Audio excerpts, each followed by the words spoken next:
From customer service dilemmas to unanticipated system failures, these undercover missions are a nerve-wracking glimpse into the dark realities of employees working in big companies. First up is Danielle, a key figure at GSI Commerce. She's seen as a mentor, helping newcomers get the hang of things. But there's a bit of a problem. She says their job is all about taking the heat and handling customer complaints. That's when Michael Rubin, the CEO and founder of GSI Commerce, decides he's had enough of the situation. He wants to dig deeper and make some real changes, so he goes undercover as a trainee. His goal? To uncover hidden opportunities and bring about meaningful improvements in the company's operations. Mike finds himself right in the thick of things, working at a bustling call center under Danielle's guidance. Our job is to be the punching bag and take the abuse. Okay. You ready to do this? I am. All right, let's do it. Driven by a sincere desire to grasp the intricacies of the operation, he wastes no time and tries to catch up since the start. Mike uses a pseudonym, Gary, and approaches each task with both politeness and professionalism. However, the journey takes an unforeseen twist as an unanticipated glitch emerges within the system, leading to the cancellation of an order. At this point, Mike was obsessed about rectifying any concerns as he is so much into the character. As Gary swiftly swings into action. Well, he is the boss for a reason. The man knows how to focus on details. Now, to understand the situation in a better way, he goes through and examines the website to prove its accuracy. Yet, just as he reaches a solution to rectify the situation, plot changes. All these hiccups naturally caused a delay, and now the customers are super annoyed. Tensions escalate in the blink of an eye. The air becomes charged with an unease as Gary navigates the challenge of calming down the customer. After a while, the customer loses their calm, and the once smooth interaction turns into a nightmare. As frustration lingers like a storm cloud, Gary still didn't lose hope and is trying to ease the situation. It was at this moment Gary came to know about the challenges the company was dealing with. It was certainly a roller coaster ride, and Gary was now having a taste of the challenges faced by those on the front line of customer interactions. As Gary tries to calm down the angry customers, he not only exhibits his dedication to making things right, but also showcases a commitment to upholding the company's ethos, one customer interaction at a time. Elizabeth, what your representative said you would be doing. She's overpowering you right now. Mike's trying to follow Danielle's advice, stay confident, and handle the situation. At this point, she's not going to accept an after-the-fact credit, so you have to sound confident at this point and put her in her place. But it's like there's some friction, and the call isn't going too smoothly. It's clear that something's changed in Danielle's approach, and it's leaving a negative vibe.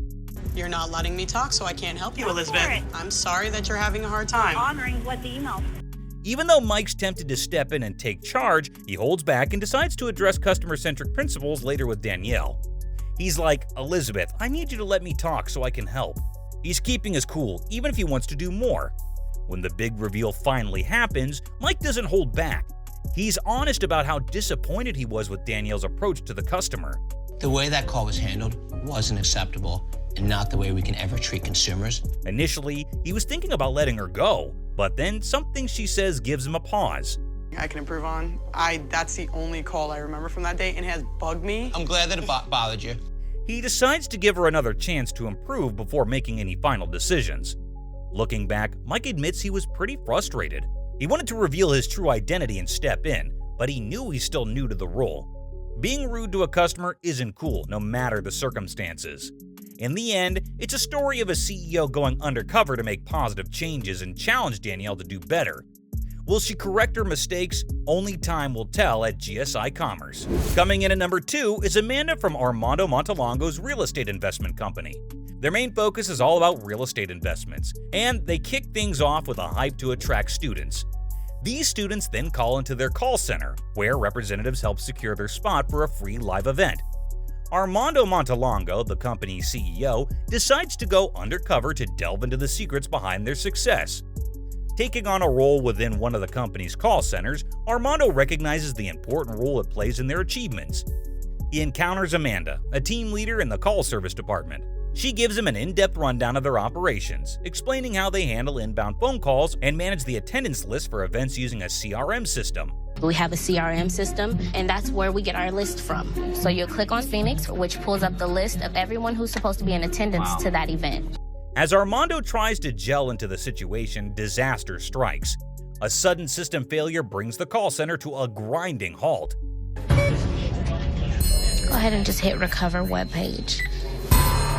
Amid the chaos, he observes the team's lack of response. No one's doing anything about this. What the hell? I can't wait anymore. This problem has to be fixed now. And that's when he understood exactly how the internal operations functioned. Was it a good or bad thing? Let's find out. Now, let's accept the fact that Armando is new to the system. However, he has already lost his patience observing that the entire team is still remaining so irresponsible. He's losing money, and it seems like no one's taking action to address the issue. As time passes, his frustration reaches a boiling point. Unable to contain his emotions any longer, he confronts everyone in the room with an air of anger.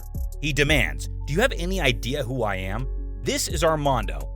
Do you have any idea who I am? This is Armando. And this call center has a major problem. When our systems are down, you guys need to be calling it out.